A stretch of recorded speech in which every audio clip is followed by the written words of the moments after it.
ओम शांति। आज बाबांकर 15 जुलाई 2026 प्रातः मुरली। बाबा कहउछंती मीठे बच्चे जोग बल द्वारा ही आत्मारु कलंक छाड़िब। सेथिपाई जोगरे केबे भी अवहेला कर नाही। जोग बल द्वारा ही आत्मारु कलंक छाड़िब। सेथिपाई जोगरे केबे भी अवहेला कर नाही। प्रश्न, बाबा पिला मानकु बेहद्र संपत्ति नेबा पाई क्यों उपाय बताइछंती जेउथिरे माया चतुर्दिगरु विघ्न पकाउछि। बाबा पिला मानकु बेहद्र संपत्ति नेबा पाई क्यों उपाय बताइछंती जेउथिरे माया चतुर्दिगरु विघ्न पकाउछि। उत्तर, बाबा उपाय बताइछंती पिला माने तुमे ब्रह्मा कुमार कुमारी माने जणे पितांकर संतान परस्पर भाई भौणी अट। तुमे क्रिमिनाल असल्ट मंद कर्म करि परिब नाही। भाई भौणी विकारर बशवर्ती होई परिबे नाही। तुमको शिव बाबांक मतरे चाली बेहद्र वर्षा नेबाकू हेब। किंतु माया किछि कम नुहे। एथिरे ही चारिपटु विघ्न पकाउछि। आमे भाई भौणी अटु, जणे पितांक ठारु संपत्ति नेउछु, ए कथा भूली जाउछंती। गीत, तुम्हें पाके हमने जहान पा लिया। ओम शांति। गीतर गोटिए अक्षर ही यथेष्ट अटे। पिला माने जानिछंती बेहद बाबांक ठारु बेहदर वर्षा बा संपत्ति मिलुछि एवं कल्प कल्प मिलुछि। ए कथा मध्य पिला माने जानिछंती जे बेहदर वर्षा वास्तव रे भारत को मिलिथिला। एबे ताहा नाही, पुणी थरे मिलुछि। देखुछ, एबे तो स्वर्गर वर्षा नाही, रावण द्वारा नरकर अभिशाप मिलुछि। अभिशाप द्वारा मनुष्य दुखी होइथांती। बर अर्थात वर्षा द्वारा सुखी होइथांती। एबे ब्राह्मण पिला माने जानिछंती से हेउछंती बेहद्र निराकार पिता एवं प्रजापिता ब्रह्मा हेउछंती बेहद्र साकार पिता। प्रजापिता ब्रह्मांक बिना बेहद्र साकार पिता केही होई परिबे नाही। जदियो गांधी को बापूजी कहूथिले, किंतु कायदा अनुसारे सारा मनुष्य सृष्टिर तो से बापूजी होई परिबे नाही। सारा निराकारी विश्वर बापूजी हेले शिव। एबे तुमे संतान माने जानुछ आमे शिव बाबांकर होइछु। शिव बाबा आसी वर्षा देबा पाई आमको निजर करिछंती। मधुबन काहींकी आसुछंती? शिव बाबांक सहित मिसिबा पाई। किंतु से निराकार अटंती। केवल शिव बाबा कहिबा द्वारा बुझी परिबे नाही। सेथिपाई बाप दादा कुहा जाउछि। शिव बाबा एवं ब्रह्मा दादा। दादांकर नाम अलगा, बाबांकर नाम मध्य अलगा। सेही निराकार बाबा समस्तंकर पिता भी अटंती, समस्तंकर दादा मध्य अटंती। सबु पिला मानकु बाप दादांक ठारु निश्चय वर्षा मिले। बेहद्र बाबांक ठारु समस्तंकु वर्षा मिली थाए।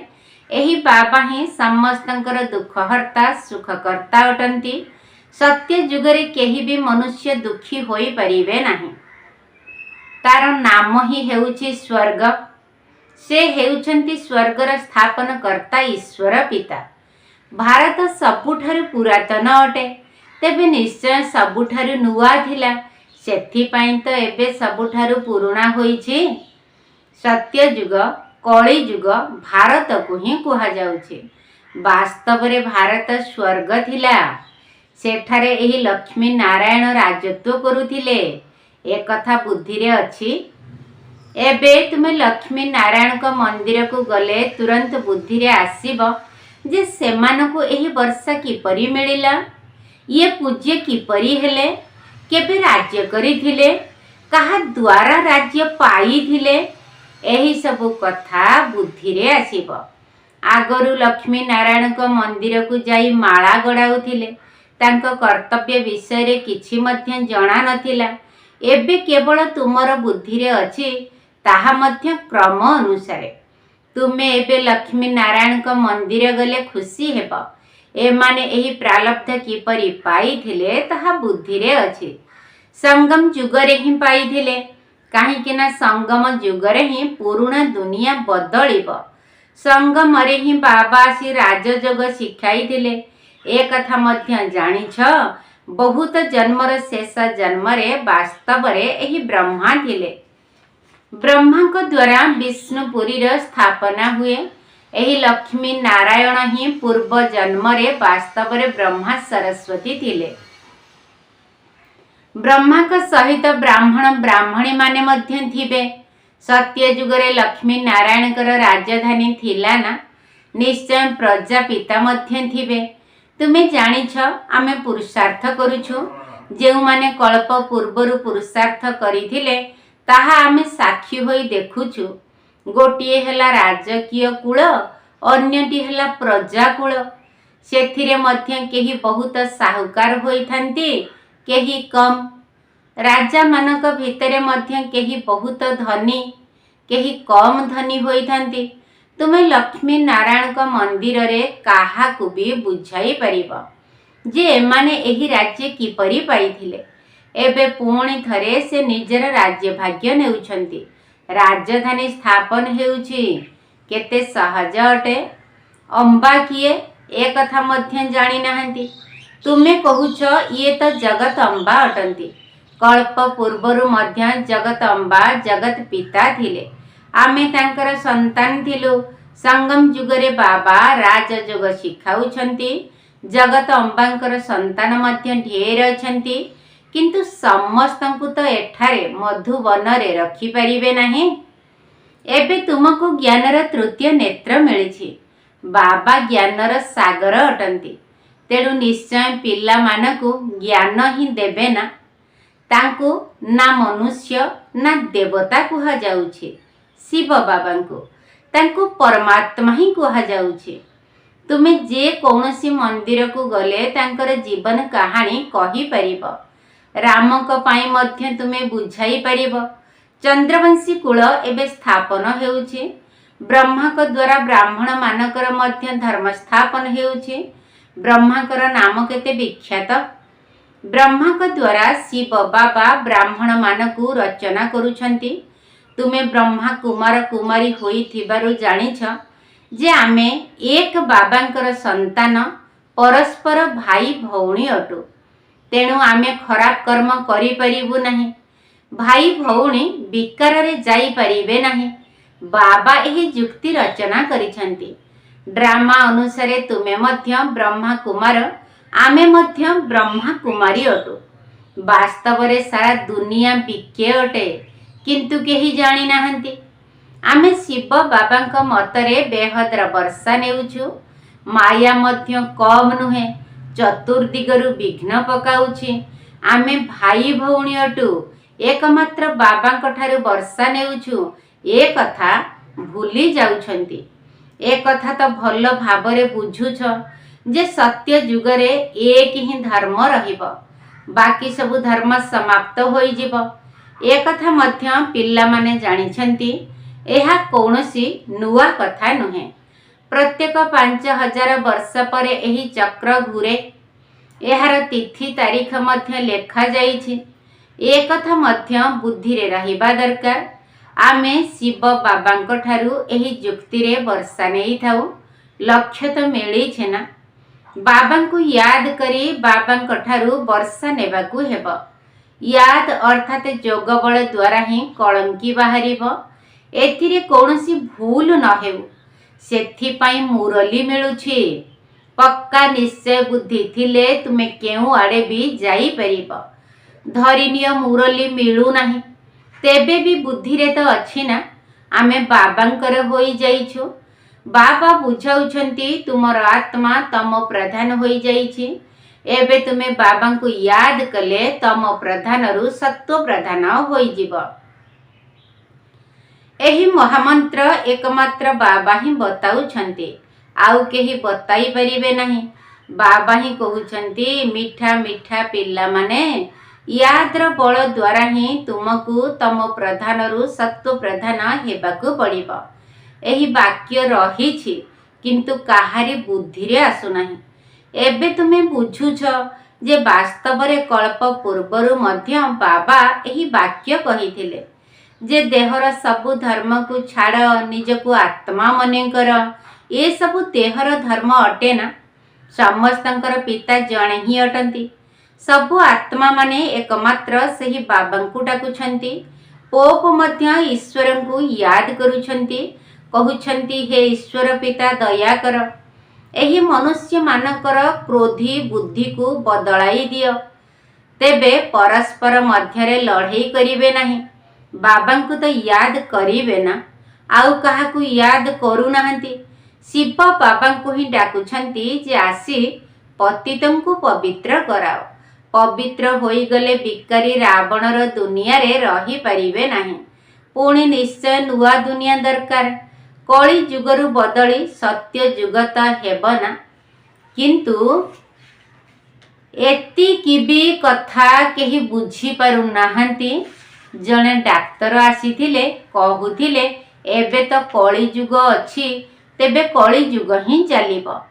अरे सबु दिन पाई कली जुग किपरि चलिबो? कली जुगटा कौन भल कि? समस्ते कौन ज्ञान को बुझिछंती? केवल भावना अछि, तेणु अन्य मानकु नेई आसुछंती। सेमानकु अनुभव हेउ नाही। किंतु जेउ मानकु आणुछंती जदि सेमानकु किछि अनुभव होई जाए बा निश्चय बुद्धि होई जानती, तेबे किछि ना किछि दलाली बा पाउणा मिली जिवो। आमे स्वर्ग रे तो आसी जिवु। जदि बाबांक ठारू टिकिए भी ज्ञान शुणुछंती, तेबे स्वर्ग रे निश्चित आसी जिवे। काहींकि ना स्वर्गीय ईश्वर पितांकर बा बाबांकर सम्मुख रे आसी बसिछंती। बाबा बुझाउछंती मु समस्तंकर पिता अटे ना। केही विश्वास करू नाहंती जे शिव बाबा किपरि आसीबे। आमर आत्मा जदि आसी पारुछि, तेबे मु काहींकि आसी परिबि नाही? आत्मा जदि गोटिए शरीर छाड़ी अन्य शरीर को जाई पारुछि, तेबे मु काहींकि आसी परिबि नाही? नहेले मु किपरि आसीबि? डाकुछंती मध्य हे पतित पावन बाबा आसिकरी पतितरु पवित्र कराओ। बाबा कहउछंती मु भारत को ही आसुछि। कल्प कल्पर संगम रे थरे मात्र आसुछि। तुमे जेबे 84 जन्म पूरा करूछ, तेबे मु आसुछि। तुम संतान मानकर निश्चय अछि बाबा आसीछंती पुणी थरे वर्षा देबा पई। बाबा कहउछंती मोर धंदा ही हेउछि पुराणा दुनिया को बदलाई नुआ दुनिया स्थापन करिबा।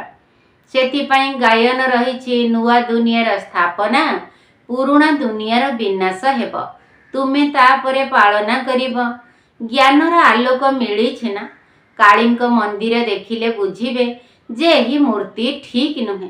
वास्तव रे काली जगदम्बा अटंती, किंतु तांकर रूप एभली भयानक नुहे।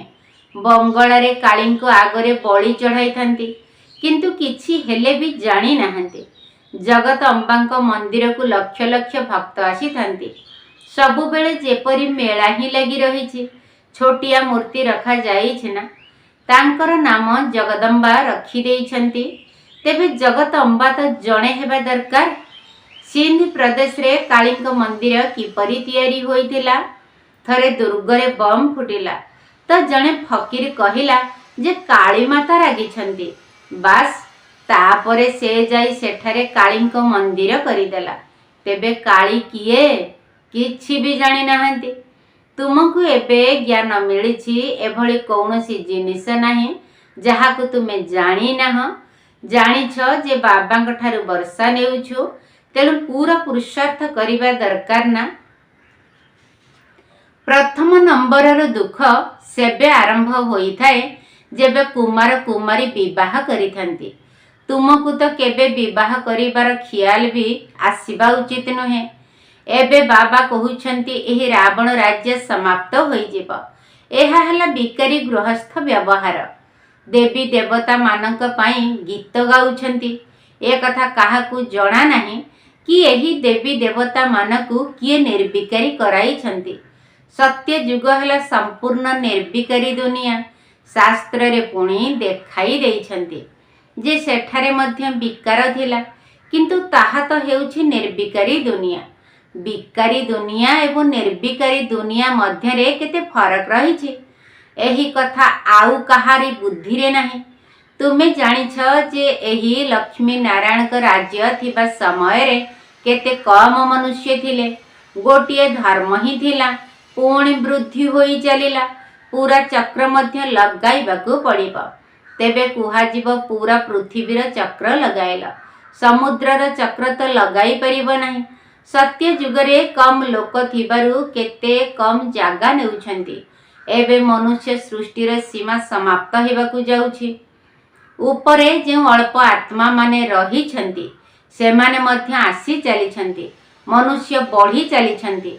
जेबे सेठारु आत्मा मानकर आसीबा शेष होई जिवो, तुमर कर्मातीत अवस्था होई जिवो, तापरे जाई आत्मा मानकु शरीर छाड़ी जिबाकू पड़िबो। सेमाने आसीबे एवं तुमको जिबाकू पड़िबो।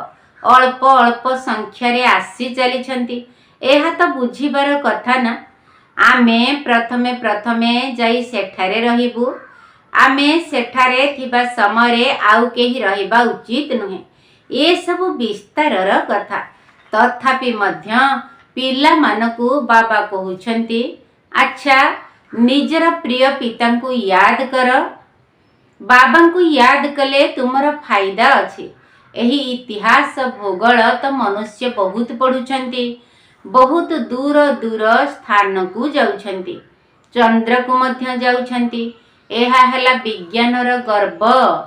सेमाने अति को जाउछंती। चंद्र रे कण किछि अछि? तुमे तो सूर्य चंद्र ठारु मध्य ऊर्ध्व को जाउछ। एही ज्ञान वर्तमान तुम बुद्धि रे अछि। जानिछ जे ड्रामार प्लान अनुसार बाबा ए सब बताउछंती। बाबा ही कहउछंती, मु तुमको पतितरु पावन करुछि। एहा मोर पाठ अटे। भक्ति मार्ग रे मध्य मोर एही पाठ रहिछि। एहा तो ड्रामा अटे ना। तुम परि मो मध्य पाठधारी अटे। मोर काम हैला तुमको पतितरु पावन कराइबा। जिए किछि करिथांती तांकर महिमा होई थाए ना। एही लक्ष्मी नारायण कर केते महिमा रहिछि, किंतु तांकु एही परि योग्य किए कराइले? ये सुख धामर मालिक थिले। एबे तो अनेक प्रकारर केते दुख रहिछि। आज केही मला, झगड़ा हेला। जदिओ कहा पाखरे लक्षे कोटिए पद्म अछि, किंतु कौनसी रोग आदि हेले कौन करिवे? बिरलांक पाखरे केते पैसा अछि। तांको पाखरे एही गोटिए जन्म रे ही पैसा रहुछि, किंतु एपरि केही नाहांती जाहांकर कौनसी दुख नाही। समस्तंकर कौनसी ना कौनसी प्रकारर दुख रहिछि। एबे तो एही टंका पैसा आदि सबु माटी रे मिसी जीव। अच्छा मीठा मीठा सिकिल दे संतान मानक प्रति माता पिता बाप दादांकर मधुर स्नेह संपन्न शुभेच्छा एवं सुप्रभात। आत्मिक पितांकर आत्मिक संतान मानकु नमस्ते। आम आत्मिक संतान मानकर आत्मिक बाप दादांकु नमस्ते नमस्ते नमस्ते एवं सुप्रभात। धारणा पाई मुख्य सार प्रथम पॉइंट, कर्मातीत अवस्था को प्राप्त करी घर को फेरिबा को हेबो। किंतु सेते बेले आमे घर को फेरिबा जेते बेले आत्मा मानकर आसीबा बंद हेबो। एही विस्तार को बुद्धि रे रखी एकमात्र बाबा को स्नेह रे याद करिबा को हेबो। कर्मातीत अवस्था को प्राप्त करी घर को फेरिबा को हेबो। किंतु सेते बेले आमे घर को फेरिबा जेते बेले आत्मा मानकर आसीबा बंद हेबो। एही विस्तार को बुद्धि रे रखी एकमात्र बाबा को स्नेह रे याद करिबा को हेबो। द्वितीय पॉइंट, आमको ज्ञानर आलोक मिले। सेथिपाई निश्चय बुद्धि होई बाबांक ठारू पूरा संपत्ति नेबाकू हेबो। केउठी रहिले मध्य यादर बल द्वारा आत्मा को तमो प्रधान रु सत्व प्रधान करिबार पुरुषार्थ करिबाकू हेबो। आमको ज्ञानर आलोक मिले। ସେଥିପାଇଁ ନିଶ୍ଚୟ ବୁଦ୍ଧି ହୋଇ ବାବାଙ୍କ ଠାରୁ ପୁରା ସମ୍ପତ୍ତି ନେବାକୁ ହେବ। କେଉଁଠି ରହିଲେ ମଧ୍ୟ ୟାଦର ବଳ ଦ୍ୱାରା ଆତ୍ମାକୁ ତମ ପ୍ରଧାନରୁ ସତ୍ତ୍ୱ ପ୍ରଦାନ କରିବାର ପୁରୁଷାର୍ଥ କରିବାକୁ ହେବ। ବରଦାନ: ସ୍ୱମାନରେ ସ୍ଥିତ ରହି ବିଶ୍ୱ ଦ୍ୱାରା ସମ୍ମାନ ପ୍ରାପ୍ତ କରୁଥିବା ଦେହ ଅଭିମାନ ମୁକ୍ତ ଭବ। ସ୍ୱମାନରେ ସ୍ଥିତ ରହି ବିଶ୍ୱ ଦ୍ୱାରା ସମ୍ମାନ ପ୍ରାପ୍ତ କରୁଥିବା ଦେହ ଅଭିମାନ ମୁକ୍ତ ଭବ। ପାଠ ପଢ଼ାର ମୂଳ ଲକ୍ଷ୍ୟ ହେଲା ଦେହ ଅଭିମାନରୁ ମୁକ୍ତ ହୋଇ ଦେହୀ ଅଭିମାନୀ ହେବା। ତେବେ ଏହି ଦେହ ଅଭିମାନ ଠାରୁ ନିଆରା ଅର୍ଥାତ୍ ମୁକ୍ତ ହେବାର ବିଧି ହେଲା ସର୍ବଦା ସ୍ୱମାନରେ ସ୍ଥିତ ରହିବା। ସଙ୍ଗମ ଯୁଗର ଏବଂ ଭବିଷ୍ୟତର ଯେଉଁ ସବୁ ଅନେକ ଗୁଡ଼ିଏ ସ୍ୱମାନ ରହିଛି, ସେଥିରୁ କୌଣସି ଗୋଟିଏ ବି ସ୍ୱମାନରେ ସ୍ଥିତ ରହିବା ଦ୍ୱାରା ଦେହ ଅଭିମାନ ସମାପ୍ତ ହେବାକୁ ଲାଗିବ। ଯେଉଁମାନେ ସ୍ୱମାନରେ ସ୍ଥିତ ରହିଥାନ୍ତି ସେମାନଙ୍କୁ ସ୍ୱତଃ ହିଁ ମାନ ପ୍ରାପ୍ତ ହୋଇଥାଏ। ସର୍ବଦା ସ୍ୱମାନରେ ସ୍ଥିତ ରହିବା ବାଲା ହିଁ ବିଶ୍ୱ ମହାରାଜନ ହୋଇଥାନ୍ତି ଏବଂ ବିଶ୍ୱ ସେମାନଙ୍କୁ ସମ୍ମାନ ଦେଇଥାଏ। ସ୍ଲୋଗାନ: ଯେପରି ସମୟ ସେହିପରି ନିଜକୁ ପରିବର୍ତ୍ତନ କରିନେବା, ଏହା ହିଁ ହେଉଛି ସହି ସୁନା ହେବା। ଯେପରି ସମୟ ସେହିପରି ନିଜକୁ ପରିବର୍ତ୍ତନ କରିନେବା, ଏହା ହିଁ ହେଉଛି ସହି ସୁନା ଅର୍ଥାତ୍ ଖାଣ୍ଟି ସୁନା ହେବା। ଅବ୍ୟକ୍ତ ଇଶାରା: ଜ୍ୱାଳା ସ୍ୱରୂପ ସ୍ଥିତିରେ ରହି ଶକ୍ତିଶାଳୀ ଯୋଗର ଅନୁଭବ କର। ଏବେ ନିର୍ଭୟ ଏବଂ ଜ୍ୱାଳାମୁଖୀ ହୋଇ ପ୍ରକୃତି ଏବଂ ଆତ୍ମାମାନଙ୍କ ଭିତରେ ଯେଉଁ ତମୋ ଗୁଣି ରହିଛି ସେଗୁଡ଼ିକୁ ଭସ୍ମ କର। ତପସ୍ୟା ଅର୍ଥାତ୍ ଜ୍ୱାଳା ସ୍ୱରୂପ ଯୋଗ। ଏହି ଯୋଗ ଦ୍ୱାରା ହିଁ ମାୟାର ବା ପ୍ରକୃତିର ବିକରାଳ ରୂପ ମଧ୍ୟ ଶୀତଳ ହୋଇଯିବ। ତୁମମାନଙ୍କର ତୃତୀୟ ନେତ୍ର ବା ଜ୍ୱାଳାମୁଖୀ ନେତ୍ର ମାୟାକୁ ଶକ୍ତିହୀନ କରିଦେବ। ଆଚ୍ଛା, ଓମ୍ ଶାନ୍ତି। ଜ୍ଞାନର ସାଗର ବାବା ପତିତ ପାବନ କହୁଛନ୍ତି ଶୁଣ ଶୁଣ ହେ ବ୍ରହ୍ମାନନ୍ଦନ, ଥକି ଯିବ ନାହିଁ ଧନ। ଯୋଗ ଯାତ୍ରାରେ ରହିବ ଭୁଲି ଦେହ ଭାନ, ଥକି ଯିବ ନାହିଁ ଧନ। ଯୋଗ ଯାତ୍ରାରେ ରହିବ ଭୁଲି ଦେହ ଭାନ। ଦେହୀ ଅଭିମାନୀ ହୋଇ ରୁହ ବ୍ରହ୍ମା ସୁତ, ଦୂର ହୋଇଯିବ ତୁମ କ୍ଳାନ୍ତି ଅବସାଦ। ଛାଡ଼ ରୁଷିବା ସଂସ୍କାର,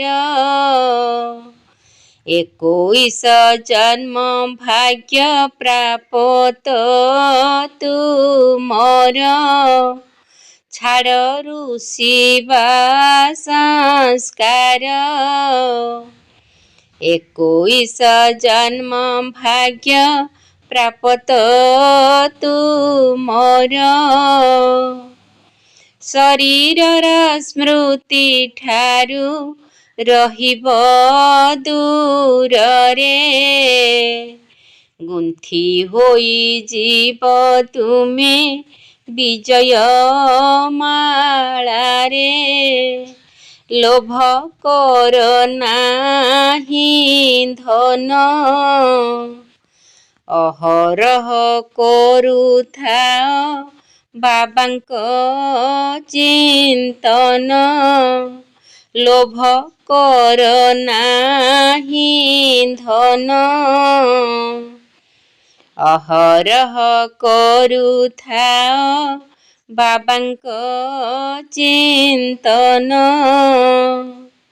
ଅନୁସରି ବାବାଙ୍କୁ ଯେ ହୋଇବ ମହାନ,